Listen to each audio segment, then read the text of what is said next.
শেষ হয়ে যাবে। তাদের শেষ আশা দেশের শীর্ষ শিল্পগোষ্ঠী দিগন্ত গ্রুপের রহস্যময় চেয়ারম্যান মিস্টার এ চৌধুরী। তিনি কথা দিয়েছিলেন এই ডুবন্ত জাহাজকে উদ্ধার করবেন, কিন্তু মিটিংয়ের সময় প্রায় শেষ, তার আসার কোনো খবর নেই। অবশেষে বোর্ডরুমের বিশাল দরজাটা খুলে গেল, ভেতরে প্রবেশ করলেন মিস্টার চৌধুরী। তাকে দেখে সাবার পৃথিবী যেন কয়েক মুহূর্তের জন্য থমকে গেল, পায়ের নিচের মাটি সরে গেল। এ তো তার স্বামী আবির, যে মানুষটা গত ৩ বছর ধরে তার বাড়িতে একজন সাধারণ, ব্যক্তিত্বহীন এবং সবার কাছে ঘরজামাই হিসেবে পরিচিত। তার পরনে আজ কয়েক লাখ টাকার অভিজাত স্যুট, চোখে এক অচেনা আত্মবিশ্বাস, আর ঠোঁটে এক শান্ত কিন্তু ধারালো হাসি। এই এক মুহূর্তেই যেন গত ৩ বছরের জমে থাকা সব অপমান, অবহেলা আর তাচ্ছিল্যের জবাব লেখা হয়ে গেল। কিন্তু এই পরিণতির পেছনের গল্পটা কি? কিভাবে একজন সাধারণ ছেলে হয়ে উঠল কর্পোরেট জগতের নিঃশব্দ সম্রাট? চলুন সেই অধ্যায়ের প্রথম পাতাটি উল্টানো যাক। ৩ বছর আগের এক বৃষ্টিভিজা বিকেলে আবিরের সাথে সাবার প্রথম দেখা।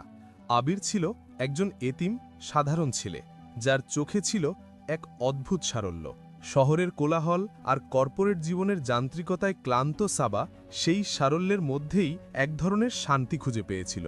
আবির ছিল এতিম, ঢাকায় একাই থাকত, তাই পরিবারের শত বাধা সত্ত্বেও সে আবিরকে বিয়ে করে নিজের বাড়িতে নিয়ে আসে। কিন্তু এই বিয়েটা সাবার মা লায়লা হক এক মুহূর্তের জন্যও মেনে নিতে পারেননি। বিয়ের দিনই তিনি আত্মীয়দের সামনে আবিরের পরিচয় জানতে চেয়ে বলেছিলেন, ছেলে কি করে তা তো জানা গেল না, আশা করি আমার মেয়ের টাকায় বসে খাওয়ার পরিকল্পনা নেই। সেদিন আবিরের মুখটা ফ্যাকাশে হয়ে গিয়েছিল, কিন্তু সাবার মুখের দিকে তাকিয়ে সে হাসি মুখে পরিস্থিতি সামলে নিয়েছিল।